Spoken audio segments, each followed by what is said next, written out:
What is going on, LEGO investors? So today we're going to talk about a set that I am not a big fan of. There's a lot of people that like the nostalgia sets, the retro sets, but I am not a big fan of the retro sets. I like maybe one or two, but this new set that's coming out, I just do not see money in the set. I see this sitting on the shelf.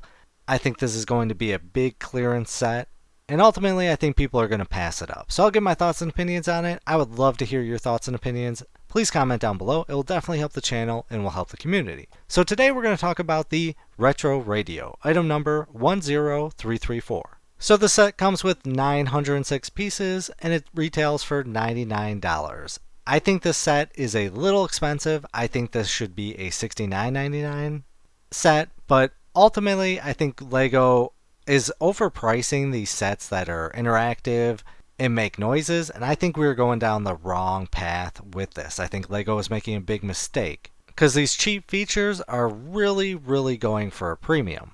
So the interesting thing about this set is that it actually plays sound. It's got certain bricks or whatever inside of it, and it plays some sound to kind of simulate a radio. But then it also has the ability to be a smartphone stand.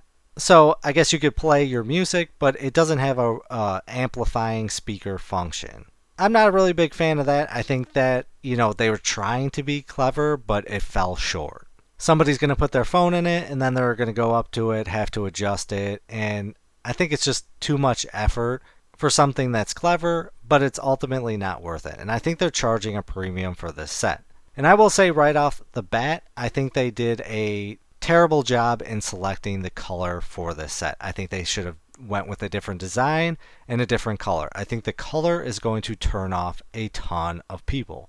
So now there are some people that like the retro sets, and yeah, they'll buy this, but I think the mass public will avoid it simply for the fact that it's an ugly color. And of course it's overpriced. So we've got a few retro sets that are out right now, but let's go over brick economy. We'll just search the word retro just to kind of see what sets we have that actually say retro. So we've got the 1999 Retro Buggy, retail for $449, got a value of $10. Retro Spaceman from 2017, retail for $399, it's going for $11.77. Then we got the Retro Bowling Alley. So I think LEGO should be sticking with these types of sets, the building styles, not these old electronics.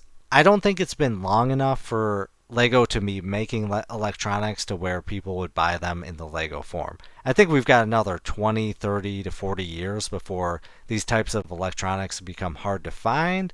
So I think they should be sticking with this, and I love this set. It is absolutely awesome. It is from the designer program. It's got 2,779 pieces, and it retails for $229, got a value of $512. If you have one of these, please comment down below. I would love to hear this. Are you keeping it? Did you sell yours? And, if you know someone that sold it, I want to hear that information. Then we got the retro camera, which is currently out. And then we got the retro food truck, which is retired. It's a promotional set. It's got a value of $29.58 right now. And then we got the retro space heroine. And this one's out in the Series 26 space line, which I think is probably the worst series set of all time. These sets are not selling at all.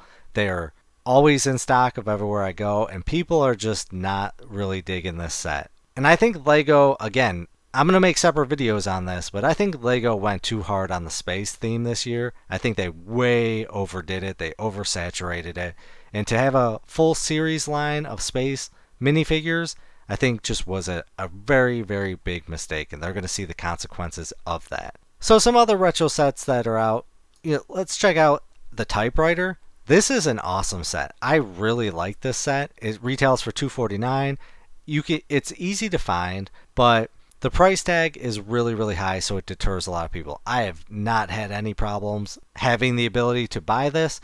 If I had a ton of money, yeah, I probably would. I think it's a great display piece.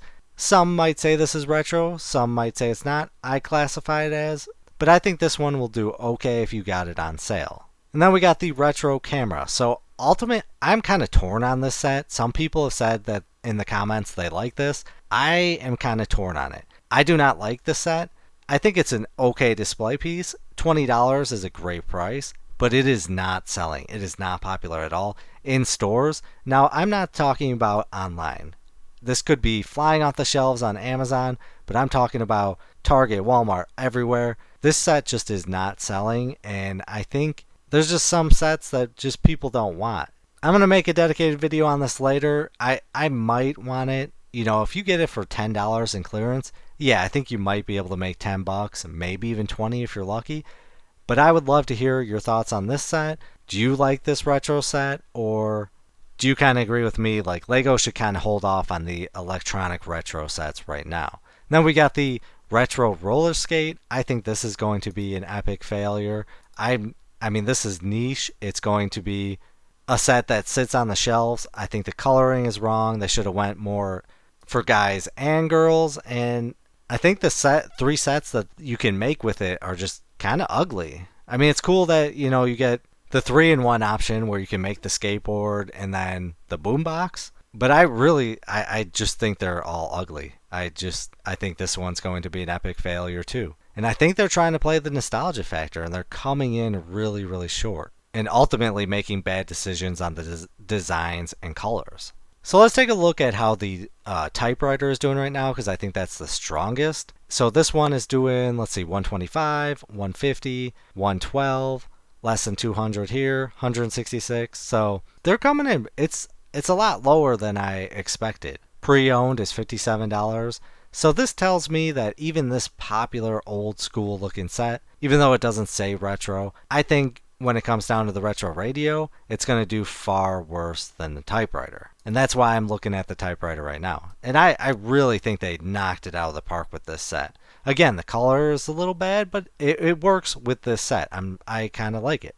And then let's see how the retro camera is doing right now. This is item number 31147. So we got this one going for $21, $14 and $9.99 shipping. Really shocking. This one $19.95 plus 5 shipping. So honestly, I am really, really shocked it is doing this well. I mean, for them to be selling for 20 plus some shipping, or close to 20 plus shipping, that, you know, I'm kind of starting to maybe turn on this set. Maybe there might be potential. That is really phenomenal, considering these are in stock and they are not hard to find at all. So that's really nice to see that. And yeah, I would love to hear your opinions. Do you think the retro camera is going to do very, very well or bad? And what's your opinion on the retro radio? I think if you bought this for retail, you're going to lose money. I think if you picked it up on sale at clearance for $30 to $40, I think you might be able to make a $20 profit on it. But I really see this struggling hitting $100. I really think they should have, one, lowered the price, and two, made this a 3-in-1 set with a different color radio to give more options, and it would have a better ability to sell. So ultimately, I am passing on this set. I would love to hear whether you're going to pass or not. Please comment your opinions down below. It's definitely appreciated. It helps the channel. It helps out other investors. But as always, please do your own research, have some fun, make some money. Video is not financial advice. Any statements made are my views and is for entertainment purposes only and should not be taken as financial advice. Do your own research before making any financial investments.